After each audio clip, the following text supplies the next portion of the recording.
వారి నామపేట ప్రార్థించి వేడుకుంటున్నాం. పరమ తండ్రి, ఆమేన్.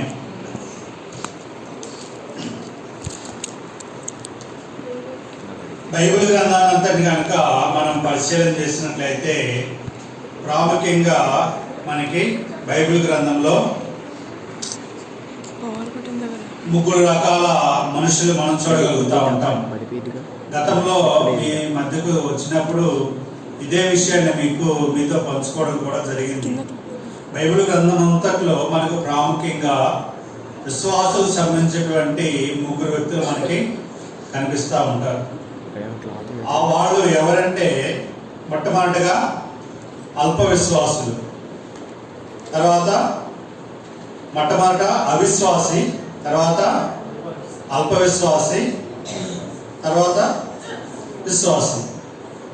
ఈ 3 రకాలైనటువంటి వ్యక్తులు మన బైబిల్ గ్రంథం అంతటిని పరిశీలన చేస్తే చాలా స్పష్టంగా మనకి అర్థమవుతూ ఉంటుంది. అయితే అవిశ్వాసి ఏం చేస్తారండి? అవిశ్వాసి ఏం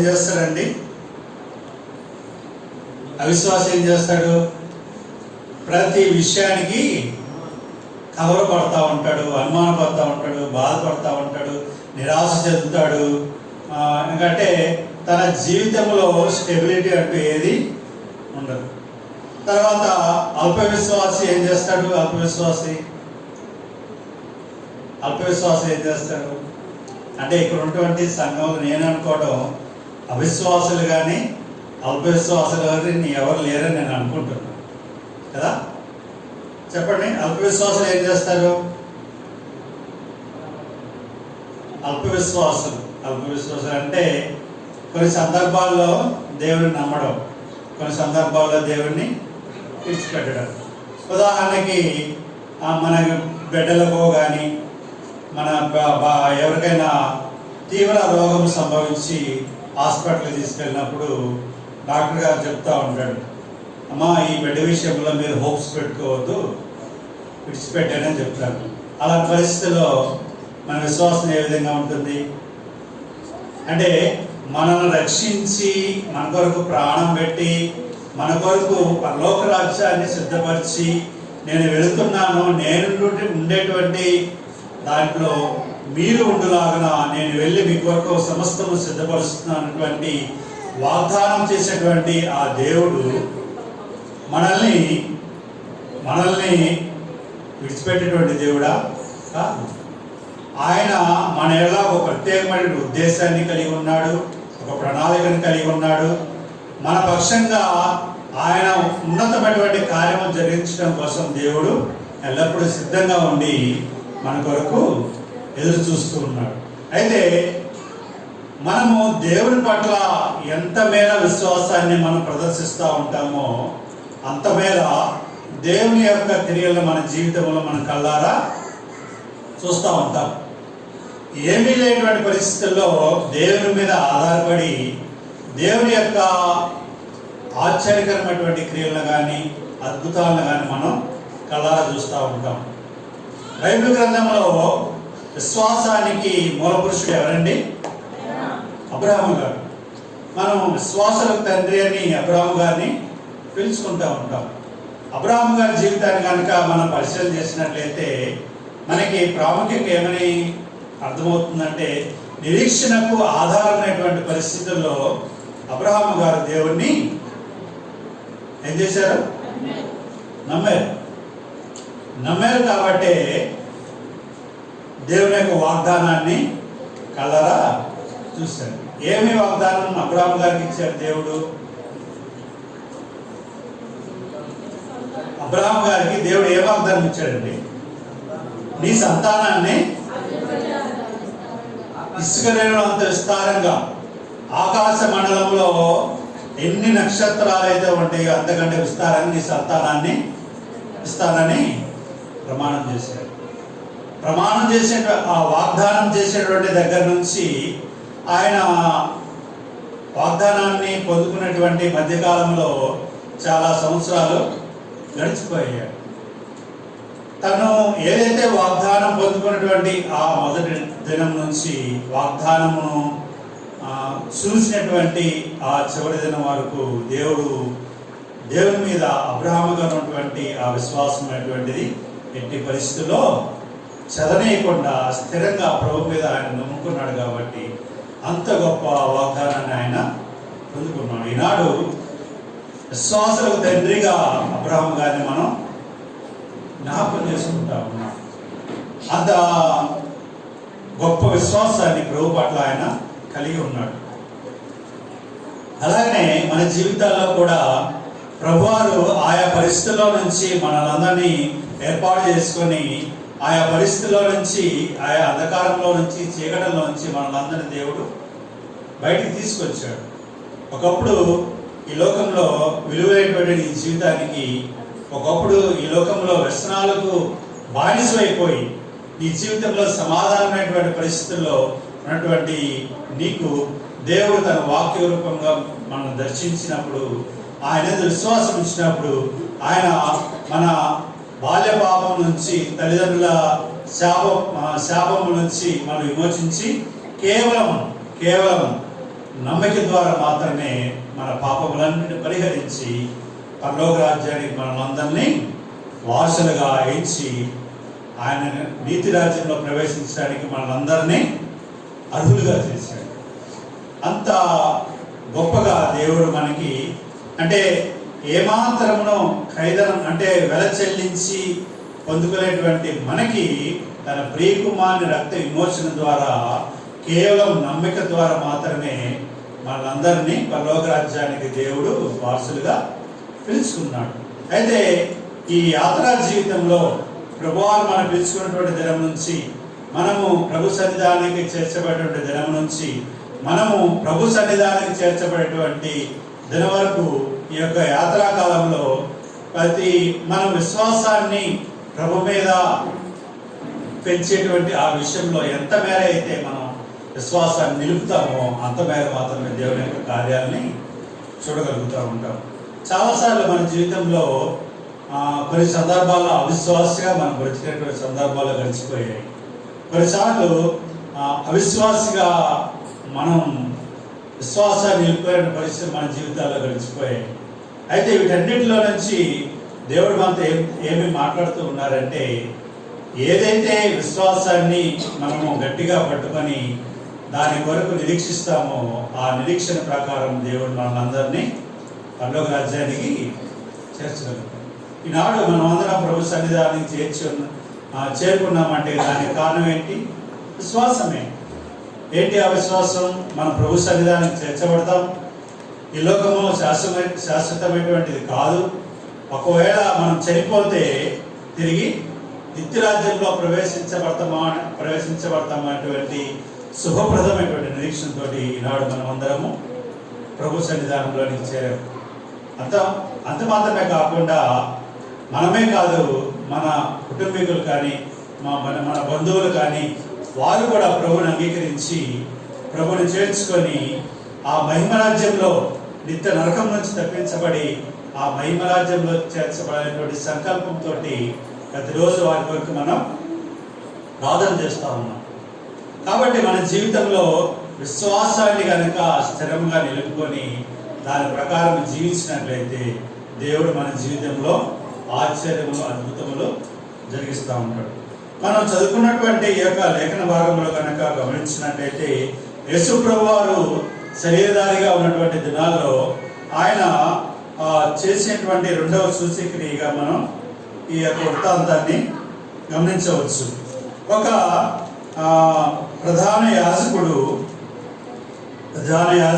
ప్రధాన కుమారుడు రోగి ఉన్నాడు. ఆ రోగము సంభవించినప్పుడు ఆయనకున్నటువంటి ఆ రోగము తగ్గడం లేదు.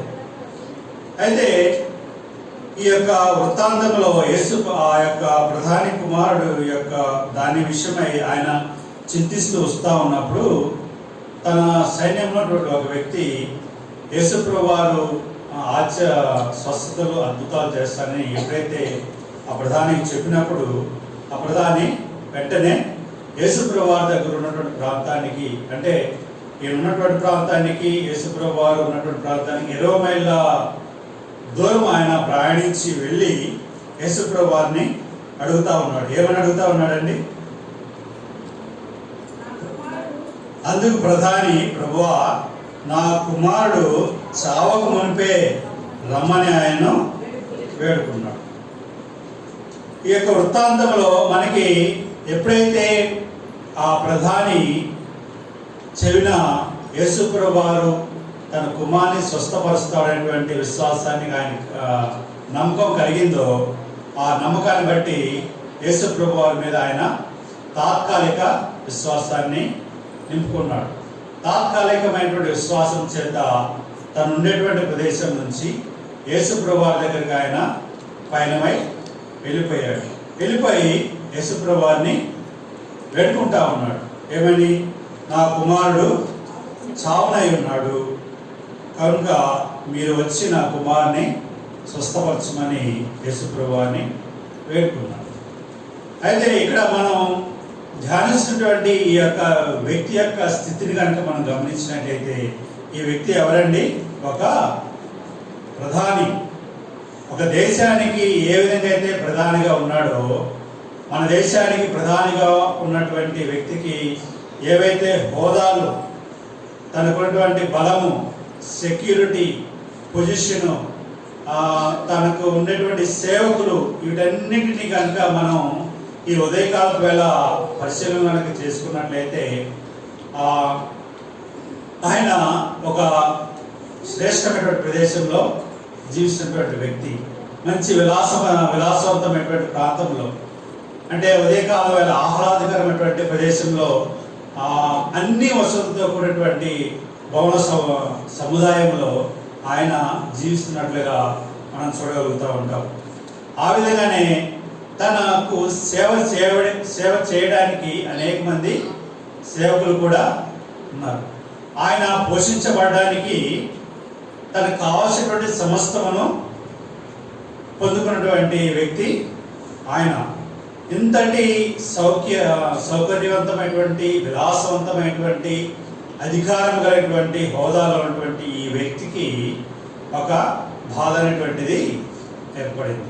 ఏంటి ఆ బాధ? తన కుమారుడు రోగి ఉండి బాధపడుట ఆయన చూడలేకపోతా ఉన్నాడు. మనం కూడా సాధారణంగా ఏదైనా ఒక రోగము కానీ, విషపూరితమైనటువంటి జ్వరం మనకి సంభవించినప్పుడు మనం వెంటనే వెళ్ళిపోతాం. ఎక్కడికి వెళ్ళిపోతాం?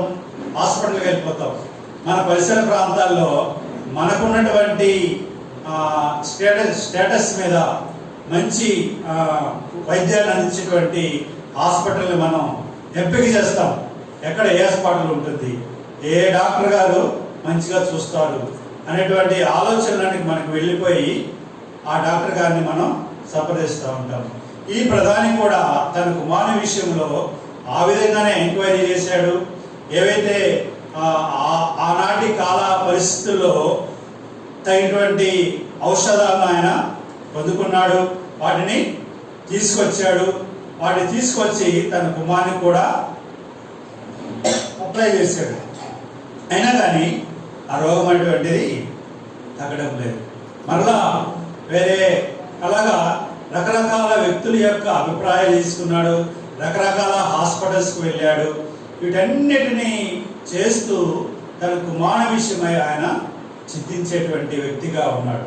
ఎప్పుడైతే ఆ సేవకుల్లో ఒక వ్యక్తి యేసుప్రభు వారి గురించి చెప్పినప్పుడు తాత్కాలికమైనటువంటి విశ్వాసంతో చేత ఆయన తన ప్రాంతం నుంచి యేసుప్రభు వారి దగ్గరికి వెళ్ళినట్లుగా మనం చూడగలుగుతూ ఉంటాం.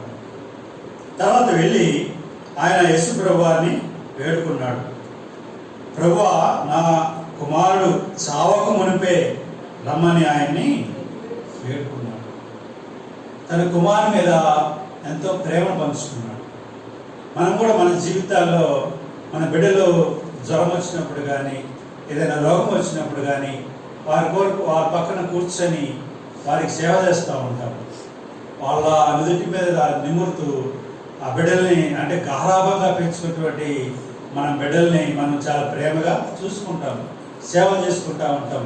ఆ సమయంలో ఆ ప్రధాని భార్య ఇద్దరు తమ బిడ్డ విషయమై చింతిస్తూ అక్కడ కూర్చొని అనేక రకాల మందులు ఆ బిడ్డకి తడిబట్ట పెడుతూ ఏదైతే డాక్టర్ గారు చూసిన మేరకు ఆ మందులు ఇచ్చారో వాటిని సమయానుకూలంగా వాటిని ఇస్తూ ఆ బిడ్డను చాలా జాగ్రత్తగా చూసుకుంటా ఉన్నారు. అయితే ఒక ఉదయకాలం వేళ ఆ ప్రధాని బయట ఆ ప్రాంతంలో వెళ్ళి కూర్చొని ఆలోచిస్తూ ఉండవచ్చు. అయ్యో, ఇన్ని మందులు ఇస్తూ ఉన్నాను, ఇంతమంది వైద్యుల యొక్క సలహాల మేరకు ఆ మందులు, అంటే ఆనాటి కాలంలో ఉన్నటువంటి ప్రముఖమైనటువంటి మందులను తీసుకొచ్చి ఇస్తూ ఉన్నా కానీ నా కుమారుడు స్వస్థత పొందట్లేదే అనేటువంటి ఆలోచనలో ఆయన కృంగిపోతూ ఉన్నాడు. మన జీవితాల్లో కూడా చాలాసార్లు ఇలాంటి సంఘటనలే మనకి ఎదురై ఉండవచ్చు. అలాంటి పరిస్థితుల్లో ఏ విధంగా మన విశ్వాసాన్ని మనం నిలబెట్టుకుంటా ఉన్నాం? మన బంధువులు కానీ, మన స్నేహితులు కానీ, నాకు సహాయం చేయగలనుకున్నటువంటి ఎవరు సహాయం చేయలేనటువంటి పరిస్థితుల్లో మనము దేవుని మీద మన విశ్వాసాన్ని ఏ విధంగా నిలుపుకోగలుగుతా ఉన్నాం? ఒకవైపు అబ్రహాము గారికి దేవుడు వాగ్దానం చేశాడు. వాగ్దానం ప్రకారము కుమారుని ఇచ్చాడు. కుమారుని ఇచ్చి మరలా ఆ కుమారుని ఏమడుగుతున్నాడు? బలిగా ఇవ్వమంటా ఉన్నాడు. అలాంటి పరిస్థితుల్లో ఒక తండ్రిగా లేక కలిగినటువంటి కుమారుని విషయంలో ఆయనకున్న ఆ కుమారుని మీద ఆయనకున్నటువంటి ఆలోచనలు, ప్రణాళికలు, ఆ కుమారుని విషయంలో ఆయన ఏం చేయాలనుకున్నాడో అవన్నీ ఆయన మైండ్లో అలా తిరుగుతూ ఉంటున్న సందర్భంలో దేవుడు అబ్రాహాము గారి ప్రత్యక్షమై, నీకు ఒక్కడైనటువంటి కుమారుని నా కొరకు బలిగా ఇవ్వమన్నాడు. అలాంటి పరిస్థితుల్లో నిజంగా ఒక తండ్రిగా ఇక్కడ చేర్చబడినటువంటి మనం తల్లిదండ్రులుగా మన బిడ్డల విషయంలో ఏ విధంగా మనం ఆలోచిస్తామండి? ఇదేంటి ప్రభువా, లేక ఎప్పుడుగో 10 సంవత్సరాలుగో 15 సంవత్సరాలుగా బిడ్డలు ఇచ్చావు, మళ్ళా ఈ బిడ్డను తీసుకుని వెళ్ళిపోతావా? అసలు నాకు ఎందుకు ఇచ్చావు? ఎందుకు తీసుకెళ్తున్నావు? నిజంగా మన ధోరణి ఆ విధంగానే ఉంటుంది కదా. కానీ అబ్రహాం గారు ఏమాత్రం సంతోషించుకుంటాం, నిస్సందేహంగా బలి ఇవ్వడానికి కోసం ప్రయాణం వెళ్ళిపోయి బలి ఇవ్వడానికి ఇస్తున్నటువంటి సమయంలో ఆగమని దేవుడు అబ్రహాం గారితో మాట్లాడాడు. కానీ ఆ సందర్భంలో అబ్రహాం గారు ఒక దృఢ సంకల్పానికి వచ్చి మనం భావించవచ్చు. ఏంటి సంకల్పం అంటే, ఒకవేళ నేను నా కుమారుని దేవునికి బలిగా ఇచ్చినా కానీ చనిపోయేటువంటి నా కుమారుని తిరిగి లేపగలిగినటువంటి సముద్రుడైనటువంటి విశ్వాసంతో ఆయన బలినివ్వడం కోసం అబ్రహాం గారు తీసుకెళ్ళాడు. మన జీవితాల్లో కూడా ఇలాంటి సంఘటనలు మనకు ఎదురవుతూ ఉన్నప్పుడు ప్రాక్టికల్గా మనం ఆయా సిచ్యువేషన్లోనికి మనం వెళ్ళినప్పుడు మన బిడ్డలు, ఆ డాక్టర్ గారు మనకు చెప్పు ఉండవచ్చు, మీ తల్లిదండ్రులు కానీ, మీ భార్య కానీ, మీ బిడ్డలు కానీ మీరు చనిపోతారనేటువంటి స్టేట్మెంట్ ఇచ్చిన సందర్భంలో మన విశ్వాసాన్ని ఏ విధంగా మనం స్టేబుల్గా పెట్టుకుంటా ఉన్నాం? ఒకవేళ చనిపోయినా కానీ నా భార్య కానీ నా బిడ్డ కానీ దేవునితో ఉంటాడు అనేటువంటి నిరీక్షతో మనం ఆలోచిస్తూ ఉంటామా? అయ్యో, ఎందుకు ప్రభువా నా జీవితంలో ఎంత శోకాన్ని తీసుకురాబోతున్నామని దేవుని మనము ప్రశ్నించేటువంటి విధానంలో మనం ఉంటున్నామేమో ఒకసారి పరిశీలన చేసుకోవాలి. ప్రతి ఆదివారము ప్రభు సన్నిధానంలో చేర్చబడి ప్రతి ఆదివారము దైవ వర్తమానికుల ద్వారా దేవుని వాక్యం వింటున్నటువంటి మనము వాక్యానికి విధేయత చూపకపోతే, వాక్యానికి కనుక మనము లోబడకపోతే ఆ వాక్యంలో ఉన్నటువంటి స్థిరత్వాన్ని మనం పొందుకోలేము. ఉదాహరణకి నిన్న వలె నీ పొరుగువారిని ప్రేమించమని పదే బోల్డెన్ని సార్లు మన వాక్యాన్ని వింటూ ఉన్నాం. మన సహోదరుడు ఎవరైనా రోగి సంఘ కాపుల చేత పలానా వ్యక్తి హాస్పిటల్ అయ్యాడు, ఆ వ్యక్తి కోసం ప్రార్థన చేయండి, ఏమైనా వీలైతే మీరు సహాయం చేయమని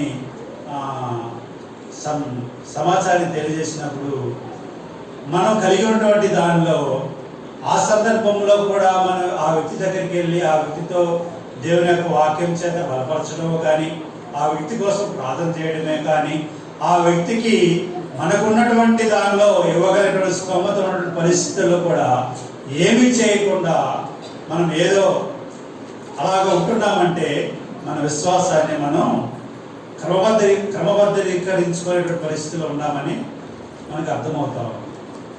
మన విశ్వాసాన్ని పెంచుకునేటువంటి పరిస్థితుల్లో మనము లేవనేటువంటి విషయం మనకి అర్థమవుతాం. ప్రతిస్పందించాలి. ఎప్పుడైతే దేవుడు మన జీవితంలో ఒక కార్యాన్ని చేయడానికి కోరుకున్నప్పుడు మనం ప్రతిస్పందిస్తూ ఉంటాము. అప్పుడు దేవుడు మన పట్ల గొప్ప గొప్ప కార్యాలు చేయడానికి దేవుడు మనకి అవకాశం కల్పిస్తూ ఉంటాడు. ఉదాహరణకి మన పిల్లవాడికి ఒక 10 రూపాయలు ఇచ్చి అలానా దుకాణం దగ్గరికి వెళ్ళి అలానా వస్తువు తీసుకురామని చెప్పినప్పుడు ఆ పిల్లవాడు ఏదైతే మనం చెప్పామో దాన్నే వెళ్ళి తీసుకొని వచ్చి మిగతా దాన్ని మనకి ఇచ్చినప్పుడు ఆ పిల్లవాడికి పట్ల మనం ఏం చేస్తాము? నమ్మకాన్ని ఏర్పరచుకుంటాం.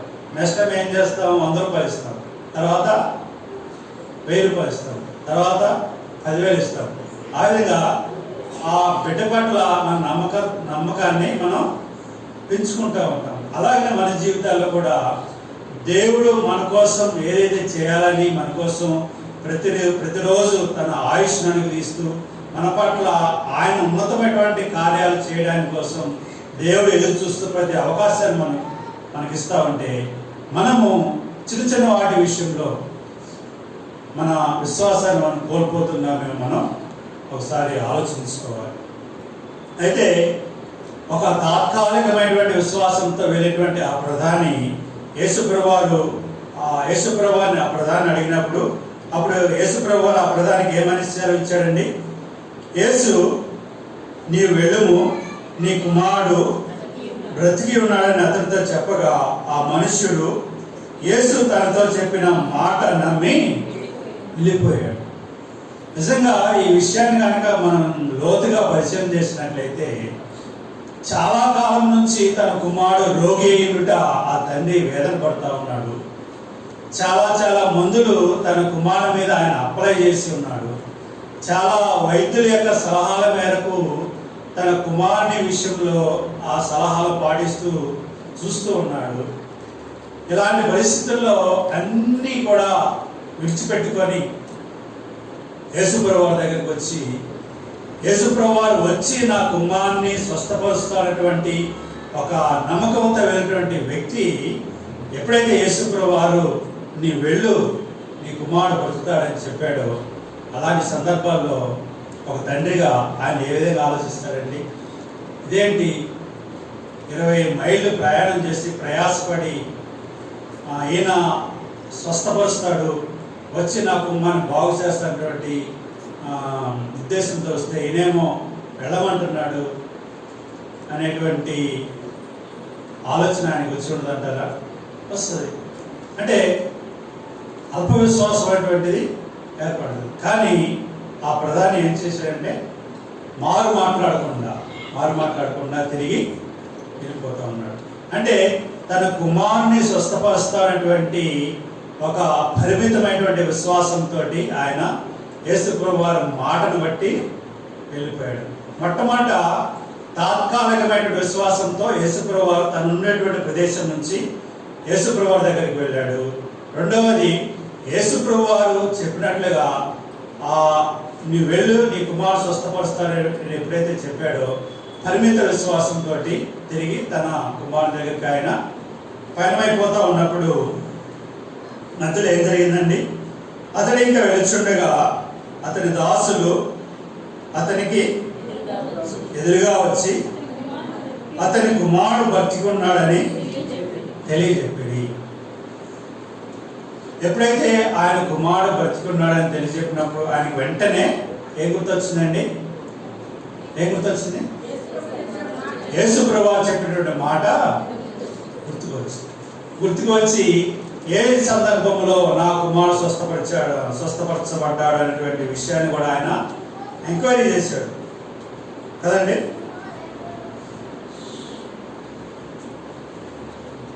అతడు ఇంకా వెలుచుండగా అతని దాసు ఎదురుగా వచ్చి అతని కుమారుడు బ్రతుకున్నాడు తెలియజెప్పి ఏ గంటకు వాడు బాగుపడినని ఆయన వారిని అడిగినప్పుడు వారు నిన్న 1 గంటకు జ్వరము వాడిని విడిచెనని అతనితో చెప్పి యేసు ప్రభువు చెప్పేటువంటి సమయాన్ని ఆయన జ్ఞాపకం చేసుకున్నాడు. తన కుమారుడు ఏ సమయంలో స్వస్థపరచబడ్డాడటువంటి విషయాన్ని ఆయన జ్ఞాపకం చేసుకొని అప్పుడు పరిపూర్ణమైనటువంటి విశ్వాసాన్ని యేసు ప్రభువు మీద ఆయన మోపుకొని తన మాత్రమే కాదు కానీ తన కుటుంబం అంతా యేసు ప్రభువుని అంగీకరించినట్లుగా మనం ఈ వృత్తాంతంలో చూడగలుగుతా ఉన్నాం. ఇలాంటి సంఘటనలు మన జీవితాల్లో జరుగుతూ ఉన్నప్పుడు ఎంత మేర మన విశ్వాసాన్ని ఒక తాత్కాలికమైనటువంటి విశ్వాసాన్ని మనం కొనసాగుతూ ఉన్నామేమో, లేదా షరతులు ప్రభువా మీరు నా కుమారుని స్వస్థపరిస్తే నా జీతంలో 10,000 మీకు ఇవ్వాలని నేను అనుకుంటున్నాను ప్రభువా. మనం కండిషన్ పడతాం దేవునికి. దేవా నేను ఒక గృహాన్ని కనుక నా గృహం కంప్లీట్ అయితే 1,00,000 రూపాయలు దేవుని మందిరానికి నేను ఇవ్వాలని అనుకుంటున్నాను ప్రభువా. నా కుమారుడు పాస్ అయితే స్థుతి కోడిగా నేను పెట్టుకుంటాను ప్రభువా. ఇలాంటివి మన జీవితంలో చాలా జరిగిపోయి ఉండవచ్చు. కానీ ఈ యొక్క ప్రధాని యొక్క వృత్తాంతంలో కనుక మనం గమనించినట్లయితే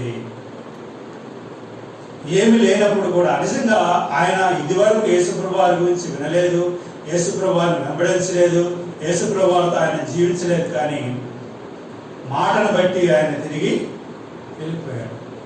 పదే వాక్యము మనతో మాట్లాడుతూ ఉన్నప్పుడు నీ జీవితాన్ని చేసుకోవాలి, నీ జీవితంలో ఉన్నటువంటి చెడునంతా విడిచిపెట్టుకోవాలి, నీ జీవితంలో ఉన్నటువంటి శరీర సంబంధమైనటువంటి వాటిని నీవు విడిచిపెట్టి సజీవ యాగంగా నీవు దేవునికి సమర్పించుకొని దేవుని కొరకు నీతిగా యథార్థంగా బతకాలని అనేక దినాలుగా దైవ వర్తమానం ద్వారా దైవ దాసుల ద్వారా మన వాక్యాన్ని వింటా ఉన్నప్పుడు ఆ వాక్యానికి మన జీవితంలోనికి ఆహ్వానించుకొని ఆ వాక్యం కొరకు నిలబడేటువంటి పరిస్థితి మనకు ఎదురైనప్పుడు ఆ నిలబడేటువంటి పరిస్థితుల్లో మనం నిలబడలేకపోతే మనం విన్నటువంటిది, మనం వచ్చేటువంటిది, మనం ప్రభు సన్నిధానం ఇచ్చేటువంటి అన్నీ కూడా వ్యర్థమైపోతాయని దేవుని వాక్యం మనకు సెలవిస్తుండగా మనం ఇచ్చేటువంటి కానుకల విషయం కంటే, మనం దేవునికి ఇచ్చేటువంటి కృతజ్ఞత అర్పణ కంటే దేవుని మీద మనకున్నటువంటి విశ్వాసాన్ని కనుక క్రమేణా మనం వృద్ధి చేసుకోలేకపోతే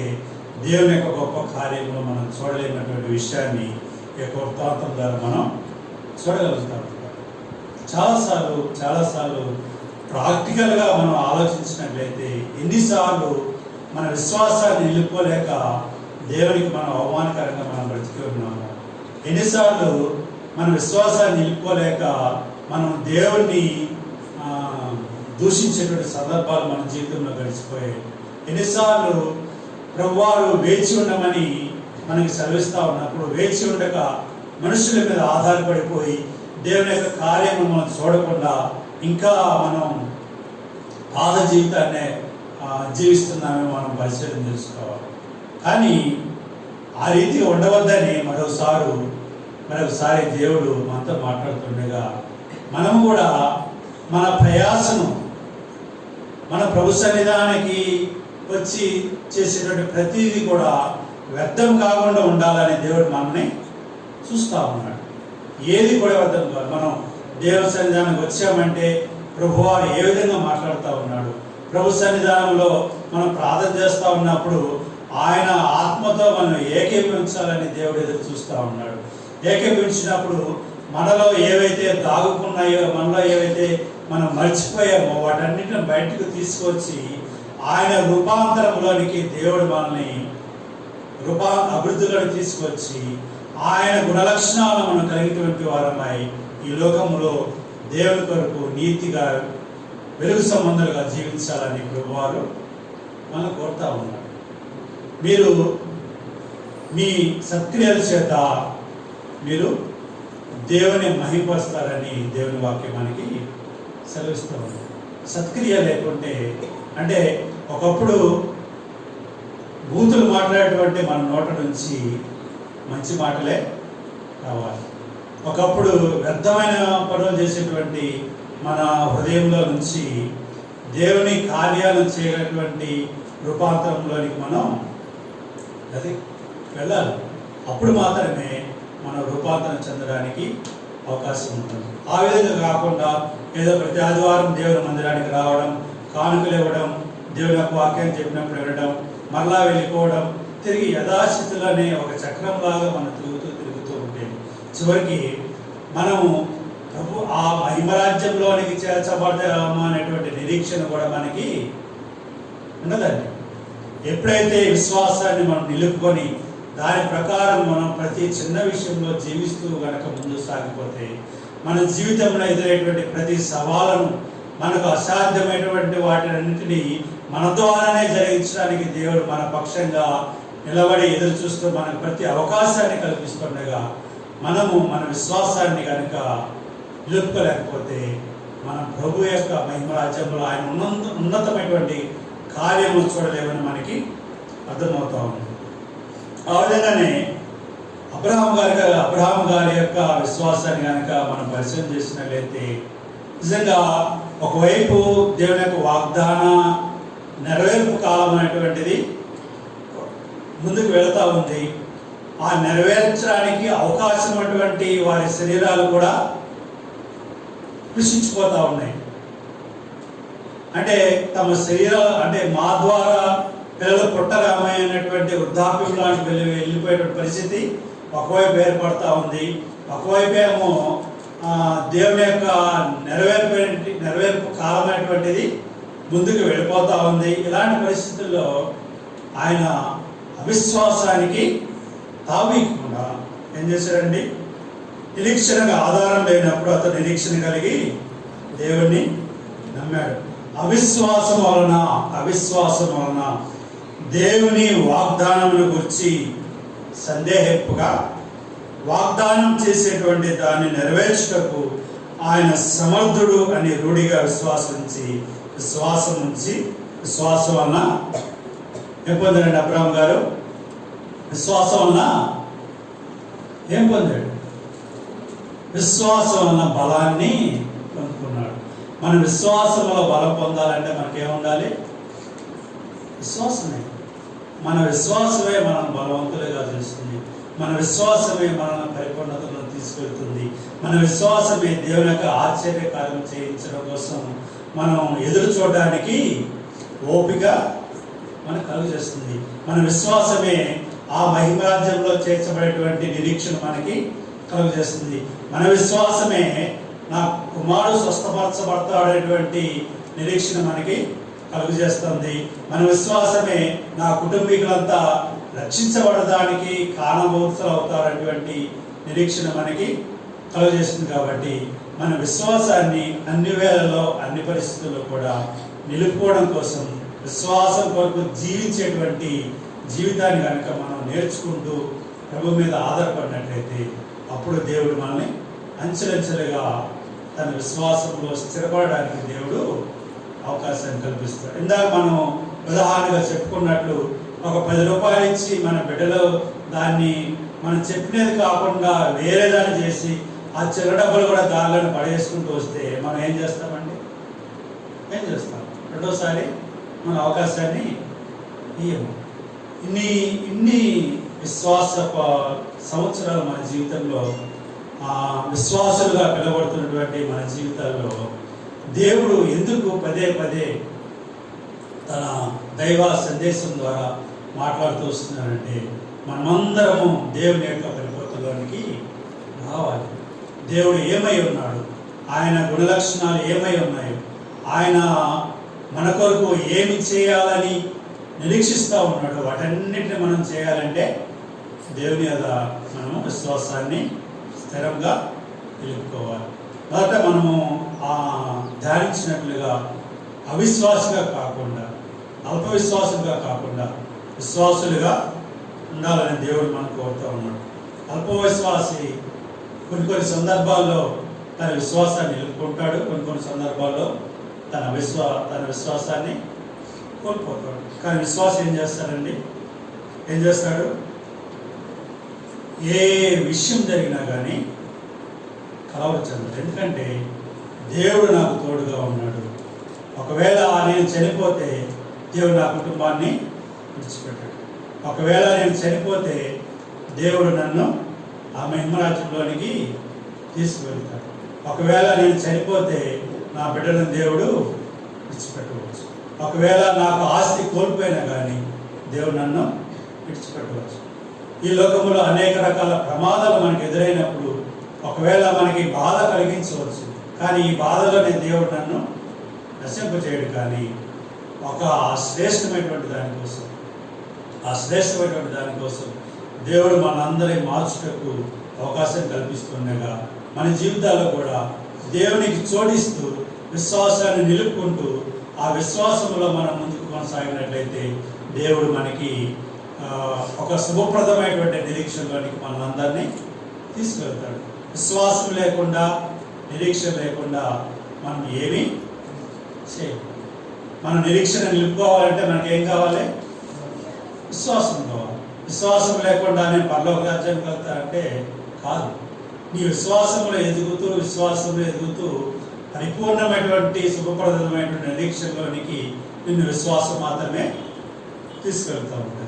కాబట్టి ఆ విధంగా ఎప్పుడైతే స్థిరమైనటువంటి విశ్వాసాన్ని మన జీవితంలో మనం నిలుపుకుంటామో ఆ విధంగా దేవుడు మన జీవితంలో గొప్ప కార్యంలో జరిగిస్తూ ఉంటాడు. మనం ఇందాక ఆ తాత్కాలికమైనటువంటి విశ్వాసం ఎప్పుడైతే ఆ ప్రధాని ఆ మాట విని యేసుప్రభువు దగ్గరికి వెళ్ళాడో మనం కూడా ఒక సంఘటన మీ ముందుకు తీసుకోవాలని నేను ఆశపడతాను. పాశ్చాత్య దేశంలో ఒక ప్రయాణికుడు తన ప్రయాణంలో వెళ్తా ఉన్నప్పుడు ఆయనకి ఒక నది ఎదురైంది. శీతాకాలం అయితే ఆ నది దాటడానికి వంతెన లేదు. అయితే ఆ ప్రయాణికుడు ఏం చేశాడంటే ఆ శీతాకాలంలో అక్కడ ఉన్నటువంటి వాటర్ అంతా ఏమైపోతుందండి, గడ్డలాగా అయిపోతూ ఉంటుంది. ఆయన ఏం చేశాడంటే తనకున్నటువంటి తాత్కాలికమైనటువంటి విశ్వాసం చేత ఒకవేళ దాని మీద నేను నడుచుకుంటూ వెళ్తే మధ్యలో పడిపోతాననేటువంటి భయంతో కాళ్ళ మీద నడవకుండా తను 2 చేతులు 2 కాళ్ళతోటి అలా మెల్లగా నడుచుకుంటూ నదిని దాటుతూ ఉన్నాడు. కొంత దూరం వెళ్ళాక సడన్గా ఒక పెద్ద శబ్దం వచ్చింది. ఏంటని ఆయన వెనక్కి చూస్తే ఒక 4 గుర్రాలు ఒక బొగ్గు లోడుతో పరిగెత్తుకుంటూ ఒక ఆయన ఆ గుర్రాల బండిని తోలుకుంటూ ఆ నదిని ఆయన క్రాస్ చేస్తూ ఉన్నాడు. తర్వాత ఆయన అవతలకి వెళ్ళిపోయి ఆలోచిస్తూ ఉన్నాడు, నేను 2 కాళ్ళ మీద నడవడానికే ఇంత భయపడ్డానే, ఒక ఇంత బరువుగలటువంటి ఒక బండి కూడా అవతలకి ఎలా వెళ్ళగలిగినటువంటి విషయాన్ని ఆయన ఆలోచనకు వచ్చాడు. ఏంటంటే నేను పరిపూర్ణమైనటువంటి విశ్వాసాన్ని నిలుపుకోలేదు. అందుకే ఒకవేళ ముందు కనుక నా చేతులు మునిగిపోతే నేను మళ్ళా వెనక్కి వస్తానటువంటి అల్ప విశ్వాసం చేత, తాత్కాలికమైనటువంటి విశ్వాసం చేత ఆయన ప్రయాణం వెళ్ళాడు. కానీ రెండో వ్యక్తి ఏం చేశాడండి, ఒక బరువుతోటి అంటే నదిని దాటడానికి వంతెనలాగా ఆ మంచుగడ్డ మీద ఆ లోడుతో ఆయన క్రాస్ చేసి వెళ్ళిపోయాడు. ఎప్పుడైతే రెండో వ్యక్తి లాగా మన జీవితంలో ప్రభువు మీద పరిపూర్ణమైనటువంటి విశ్వాసాన్ని మనం కలిగి ఉంటామో మనము చేరుకోలేము అన్నటువంటి వాటిలో కూడా దేవుడు సులువుగా గమ్యస్థానాన్ని చేస్తాడు. ఆ నది దాటడానికి వంతెన లేకపోవచ్చు, నేలలో నుంచి వెళ్ళలేకపోవచ్చు, కానీ ఆ మంచు గడ్డ మీద ఆ గుర్రాల బండి సులువుగా అవతలకి వెళ్ళగలిగిందంటే కేవలం దేవుని పట్ల పరిపూర్ణమైనటువంటి విశ్వాసం ఆ వ్యక్తికి ఉన్నది. కాబట్టి ఆయన ఆ నదిని దాటుకుంటూ తన గమ్యస్థానానికి చేర్చగలిగాడు.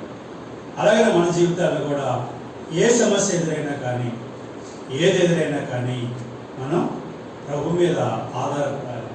ప్రభు ఇచ్చేంత వరకు ప్రభు సన్నిధానంలో కనిపెట్టుకోవాలి. చిన్న వాటి విషయంలోనే మన విశ్వాసాన్ని కోల్పోతూ దేవుని గొప్ప కార్యాలను చూడకుండా ఉండకూడదని ప్రభు మనతో మాట్లాడుతూ ఉన్నాడు. రెండవదిగా దాంట్లో కనుక మనం చూసినట్లయితే పరిమిత విశ్వాసాన్ని మనం చూసాం. ఈ పరిమిత విశ్వాసాన్ని కూడా ఒక ఎగ్జాంపుల్ను మేము తీసుకోవాలని ఆశపడతా ఉన్నాం. పాశ్చాత్య దేశంలో ఒక ధనవంతులైనటువంటి విశ్వాసి ఒకరోజు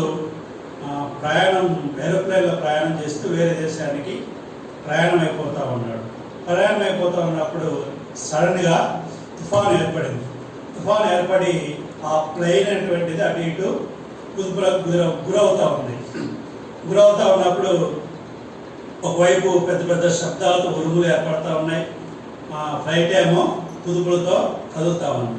ఆయన అనుకున్నాడు అప్పుడు వెంటనే, ప్రభా నువ్వు క్షేమంగా కనుక నన్ను నా ప్రయాణాన్ని నా ఈ యొక్క ప్లేన్ని సేఫ్గా రీచ్ కాగలిగితే నేను నీకు 10 లక్షల రూపాయలు కానుకిస్తానని ఆయన అనుకున్నాడు. ఆయన అనుకున్నట్టుగానే ట్రైన్ సేఫ్గా ల్యాండ్ అయిపోతే ఆయన ఆ భయాందోళనటువంటి పరిస్థితుల్లో పెద్దగా ప్రార్థన చేసినప్పుడు ఆయన ఏదైతే ప్రార్థన చేశాడో పక్కనటువంటి వ్యక్తి విన్నప్పుడు ఆయన తర్వాత ఏరోప్లేన్ దిగి నడుచుకుంటూ వెళ్ళిపోతే ఆ పక్కన ఉన్నటువంటి వేరే వ్యక్తి వచ్చి, అయ్యా మీరు ప్లేన్లో ఉన్నప్పుడు ప్రార్థన చేశారు కదా 10 లక్షల రూపాయలు దేవుని మందిరానికి కానుక ఇస్తారని, అది మీరు ఎప్పుడు ఇస్తారని ఆయనకి గుర్తు చేశాడంట. ఆయన అన్నాడు, నేను సేఫ్గా రీచ్ అయ్యాను కదా, మరలా ఏమైనా ఇలాంటి విపత్తు సంభవిస్తే అప్పుడు నేను దేవునికి ఇస్తానని వెళ్ళిపోయాడు. నిజంగా ఇలాంటి సంఘటనలు మనకి ఆశ్చర్యాన్ని కలుగజేయవచ్చు, కానీ ఇలాంటి సంఘటనలు మన జీవితంలో 100 కొలది జరిగి ఉంటాయని నేను అనుకుంటున్నాను. చాలా సందర్భాల్లో కూడా నిజంగా దేవుడు అన్నీ చేయగలని మనం నమ్ముతాం. అన్నిటినీ మనం పాటల ద్వారా దేవా నీవు గొప్ప దేవుడవు, మహత్కరమైనటువంటి ఆశ్చర్యం జరిగించేటువంటి దేవుడు, మీరు సర్వశక్తివంతుడవు, మీకు అసాధ్యమైనటువంటిది ఏం లేదు అని మనం ప్రార్థన చేస్తాం, పాటలు పాడతాం, అన్నీ చేస్తాం.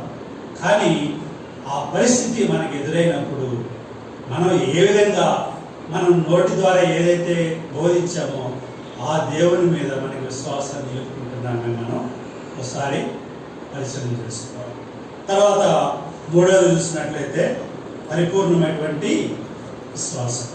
అమెరికా దేశంలో చార్లెస్ బ్లాడెన్ అనేటువంటి వ్యక్తి ఈయన ఏం చేశారంటే తీగ మీద ఆయన నడుచుకుంటూ తన సాహస కార్యములను చేసేటువంటి వ్యక్తి. ఈయన కోసం ఆనాటి ప్రెసిడెంట్గా ఉన్నటువంటి అబ్రహాం లింకన్ గారు ఈ వ్యక్తి యొక్క సాహసాల గురించి కొన్ని 2 సందర్భాల్లో కూడా ఒక దేశ ప్రధాని ఆయన కోసం పోయినటువంటి సందర్భంలో దాదాపు 1830 సంవత్సరంలో అనుకుంటా అమెరికా దేశంలో ఆయన గురించి చాలామంది మాట్లాడుకున్నటువంటి సందర్భంలో ఒకరోజు ఆయన నయాగరా జలపాతాన్ని అవతలికి తన రోప్ ద్వారా ఒక రాడును తీగను ఏర్పాటు చేసుకొని దాని మీద నడుచుకుంటూ ఆయన అవతలికి వెళ్ళడం కోసము ఒక ఈవెంట్ని ఏర్పాటు చేశాడు. దాదాపు 1,00,000కు పైనే అక్కడున్నటువంటి ప్రజలు గ్యాదర్ అయ్యారు. అన్నిటినీ సిద్ధపరచుకున్నాడు. అన్నిటిని సిద్ధపరచుకొని ప్రయాణం కోసం ఆయన సిద్ధపడి అక్కడ ఉన్నటువంటి జనాలతో ఆయన మాట్లాడుతూ ఉన్నాడు. ఏమని మాట్లాడుతున్నాడంటే, నేను ఈ యొక్క రోప్ మీద అవతలికి వెళ్ళడానికి మీరందరూ నమ్ముతున్నారా అంటే ఆయన జనాలు ఏమంటారంటే, అవును నమ్ముతున్నాము అనేటువంటిది పెద్దగా కేకలేశారు. తర్వాత నేను అవతలికి వెళ్ళేటప్పుడు ఏమైనా మోసుకుంటూ వెళ్ళగలను అంటే, వెళ్ళగలవు, నీకు సాధ్యమని అందరూ కేకలు వేస్తాము. అట్లా కాకుండా నేను ఒక చిన్న చక్రాల బండిని దాని మీద నడుపుకుంటూ అవతలికి వెళ్ళగలనా అంటే, నువ్వు వెళ్తావని జనులు చప్పట్లు కొడుతూ హర్షధ్వనులు తెలియజేస్తూ ఉన్నాడు. ఆయన చివరికి ఒకరోజు లాస్ట్కి ఏమని అడుగుతా ఉన్నాడంటే, నేను ఒక చక్రాల బండిని పక్కన పెట్టుకొని ఆ చక్రాల బండి మీద మిమ్మల్ని తీసుకొని వెళ్తున్నాను, మీలో ఎవరైనా ఒకరు రండి అంటే ఎవరు మాట్లాడడం లేదు.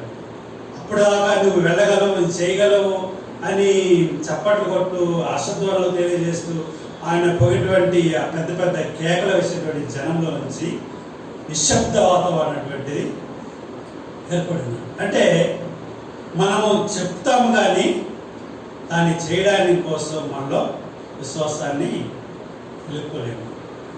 అంటే ఎవరో చెప్పింది దాని మీద మనం ఆధారపడుతున్నాం, కానీ నా దేవుడు నాకు చేయగలడు, దానికోసమే నేను నిలబడగలను. ఒకవేళ ఏది సంభవించినా నన్ను నా ప్రభు మార్చగలటువంటి దృఢ సంకల్పంతో ఎప్పుడైతే మనం బ్రతుకుతామో అప్పుడే మన జీవితంలో మన గొప్ప కార్యాలను చూడగలుగుతాము. ఒక స్వార్థను ప్రకటించేటువంటి విషయంలో కానీ ఈనాడు స్వార్థ ప్రకటన అనేటువంటిది ఎంత క్లిష్టతరమైందంటే మనం బైబిల్ చేతబట్టుకొని ఫ్రీగా వెళ్ళడానికి కూడా అవకాశమైనటువంటి క్లిష్ట పరిస్థితుల్లో మనం ఏ విధంగా మనం స్వార్థ చేయగలమండి? గత ఆగస్టు మాసంలో నేను ఇండియన్ స్వార్థ సేవ పరిచయంలో పనిచేసినటువంటి దానిలో భాగంగా విశాఖపట్నంలో ఈ విధంగా ఒక చర్చిలో పరిచర్య కోసం రిపోర్ట్ ఇవ్వడం కోసం నేను వెళ్ళాను. వెళ్తే అక్కడ వెళ్ళిపోయి రూమ్లో ఫ్రెష్ అప్ అయ్యి ఆటో ఎక్కడం కోసం బైబిల్ని చేతి దగ్గర పెట్టుకొని బస్ స్టాండ్లో వెయిట్ చేస్తూ ఉన్నాను. ఎవరో ఒక వ్యక్తి తెలియదు కానీ ఆటోను నేరుగా నా దగ్గర తీసుకొచ్చి అవి గురువుగారు, మీరు మీ చేతిలో ఉంది కదా, నా దగ్గర కూడా ఒక పుస్తకం ఉంది, దానికి దీనికి తేడా ఏంటి అని నన్ను అడిగాడు. నేనేమో అంటే నేను వెళ్ళేటువంటి బస్సు లేట్ అయిపోయింది, సమయానికి నేను చర్చికి వెళ్ళాలనేటువంటి ఆలోచనతో ఆ క్యాబులు నేను బుక్ చేస్తామంటే కొన్ని రావడం లేదు, వాళ్ళు క్యాన్సిల్ చేసి వెళ్ళిపోతా ఉన్నాను. సడన్గా ఈ వ్యక్తి వచ్చి నన్ను అడిగినప్పుడు నాకు ఒకసారి అర్థం కాకపోతే వెంటనే కళ్ళు మూసుకొని ప్రభుత్వంలో ప్రార్థన చేశాడు. వెంటనే దేవుడు ఒక తలంపించాడు. నేను అన్నాను, నేను ఆ పుస్తకానికి ఈ పుస్తకానికి తేడా ఏంటంటే నీకు నాకున్న తేడా అని చెప్పాడు. అంటే ఏంటి ఆ తేడా? ఆయన ఆలోచనలు వేరు, ఆయన అభిరుచులు వేరు, ఆయన తలంపులు వేరు. నా ఆలోచన వేరు, నా అభిరుచులు వేరు, నా తలంపులు వేరు. ఆయన నేను ఒకటి అవుతామా? ఒకటి కాదు. నేను ఎటువంటిది నేనే, నాకులాగా ఎవరు ఉండలేరు అని చెప్పినప్పుడు మీరంతా డబ్బుల కోసం మాట్లాడే మాటలే అని ఇక కోపగించుకుంటూ వెళ్ళిపోయాడు. అంటే జనాలు ఎంత ఆవేశంగా నిందించాలని, వ్యర్థమైనటువంటి వాటిని మన మీద నిందలు మోపాలని ప్రయత్నం చేస్తున్నారో మనం గమనించుకోవాలి. ఇలాంటి పరిస్థితుల్లో మనం ఎంత అలర్ట్గా లేకపోతే, ప్రభు సన్నిధానం మీద విశ్వాసంలో మనం స్థిరులుగా లేకపోతే మనం ఇష్ట పరిస్థితుల్లోకి వెళ్ళేటువంటి పరిస్థితి ఏర్పడుతుందని దేవుని యొక్క వాక్యం, దేవుడు మనతో మాట్లాడుతున్నాడు. కాబట్టి మన జీవితాల్లో ఇప్పటి వరకు ఎలాంటి విశ్వాసంలో మనం బ్రతికామో, ఒక తాత్కాలికమైనటువంటి విశ్వాసంలో మనం కొనసాగుతున్నామేమో, ఇంకా అల్ప విశ్వాసులాగా కొన్నిసార్లు దేవుని మీద ఆధారపడడం, దేవుడు స్వస్థపరచబడంగానే మళ్ళీ మన ఆస్తిలోకి వెళ్ళడం అలాగుంటున్నాము. లేక అబ్రహాము గారు లాగా అన్ని పరిస్థితుల్లో కూడా వాగ్దానం చేశాడు, వాగ్దానం కోసం అబ్రహాముగా ఎదురు చూశాడు. ఒకవైపు వాగ్దానాన్ని నెరవేర్చడం కోసము తన శరీరం, తన భార్య శరీరం అనుకూలంగా లేకపోయిన పరిస్థితుల్లో కూడా పరిపూర్ణమైన విశ్వాసాన్ని నిలుపుకున్నాడు. దేవుడు ఇచ్చినటువంటి చివరి ముగింపులో కూడా తిరిగి దేవుడు ఇవ్వమన్నప్పుడు ఏమాత్రము ప్రారంభంలో ఉన్నటువంటి విశ్వాసము, తన కుమారుని ఇవ్వమన్నటువంటి విశ్వాసము ఏకరీతిగా ఉన్నది. కాబట్టి ఒకవేళ ఇచ్చినా కానీ దేవుడు తిరిగి చనిపోయిన నాకు మనం బ్రతికించి తన వాగ్దానాన్ని నెరవేర్చడానికి సమర్థులైనటువంటి విశ్వాసంతో ఆయన ముందుకు వెళ్ళాడు. కాబట్టి ఆయన ఈనాడు మనం విశ్వాసం తండ్రిగా తెలుసుకుంటున్నాం. మనము కూడా ఈ మందిరానికి చేర్చబడి మనందరం మన కుటుంబాల్లో మన విశ్వాసాన్ని మనం నిలుపుకోవాలి. మన నమ్మకత్వాన్ని మనం ప్రదర్శించాలి. మనం పనిచేసేటువంటి ప్రాంతాల్లో, మనం పనిచేసేటువంటి ఉద్యోగాల్లో మన నమ్మకాన్ని, మన విశ్వాసాన్ని ఎప్పుడైతే మనం నిలుపుకుంటామో అప్పుడు మాత్రమే మన ద్వారా దేవుడు గొప్ప కార్యాలని జరిగిస్తాడు. అలాంటి విశ్వాసాన్ని, అలాంటి నమ్మకాన్ని నిలుపుకోకుండా మనమే అవిశ్వాసిలాగా ప్రతి విషయానికి కలవరపడుతూ, అల్ప విశ్వాసిలాగా కొన్ని సందర్భాల్లో కలవరపడి భయాందోళనకు గురవుతూ ఉంటే మనం మన తోటి వారికి ఏదైతే చెప్పామో, మా దేవుడు గొప్ప దేవుడు, మా దేవుడు సర్వశక్తిమంతుడు, ఆయన సమస్తము ఆయనకు సాధ్యమే అని చెప్పి మనం కలవరపడతా ఉంటే వాళ్ళు ఏమనుకుంటారండి, అయ్యా నువ్వేగా చెప్పావు మీ దేవుడు గొప్ప దేవుడు అన్నావు కదా, నువ్వేందుకు కలవరపడుతున్నావు అంటే అప్పుడు మన విశ్వాసం ఏమైపోవాలి? ఏ విధంగా మన దేవుడు అవమానపరచుకుంటాడు? అలాగ ఉండవద్దని దేవుడి వాక్యం మనకు సెలవిస్తుండగా మనం ఏం చేయాలి?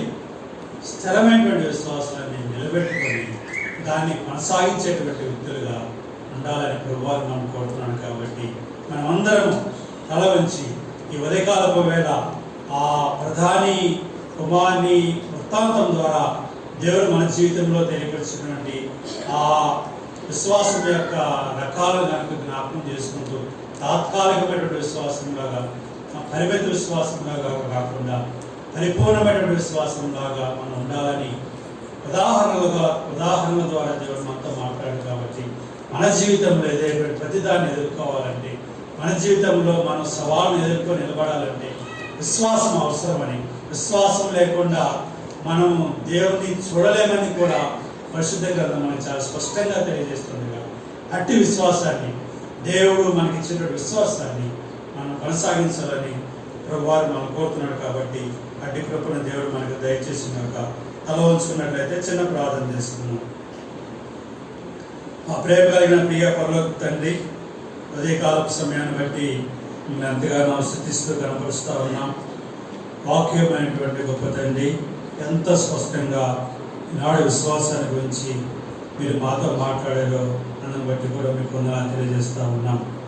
ఆయన ప్రధాని యేసు ప్రభువు స్వస్థపరచగలనేటువంటి తాత్కాలికమైనటువంటి విశ్వాసం కలిగినటువంటి వ్యక్తి మీ మాట చేత తిరిగి తన ప్రధానికి వస్తున్నటువంటి పరిస్థితుల్లో ఆ పరిమితమైన విశ్వాసంతో వెనుక వచ్చినటువంటి వ్యక్తి కుటుంబం అంతా పరిపూర్ణమైనటువంటి విశ్వాసంలోనికి ఏ విధంగా వెళుతూ ఉందో మా జీవితాల్లో కూడా పరిమితమైనటువంటి విశ్వాసంతో ముందుకు సాగాలని, నిరీక్షణకు ఆధారం లేనటువంటి అబ్రహాము గారు నిరీక్షణకు విశ్వాసులకు తండ్రిగా ఈనాడు ఏ విధంగా అయితే ఆయన మేము ధ్యానించుకుంటున్నామో మేము కూడా అలాంటి విశ్వాసాన్ని మా జీవితంలో స్థిరులుగా కదల్చబడినటువంటి వారిగా, నిబ్బరం కలిగి ధైర్యంగా ఉండేటువంటి వారిగా ఇక్కడ చేయటువంటి మేమందరము ఆ విధంగా ఉండాలని కోరుకుంటూ, నాకు ఇచ్చినటువంటి గొప్ప సమయాన్ని బట్టి మనసారా మేము స్తుతించుకుంటూ యేసుక్రీస్తు వారి శ్రేష్టమైనటువంటి నామంలో ప్రార్థించి వేడుకొంచున్నాం పరమ తండ్రి.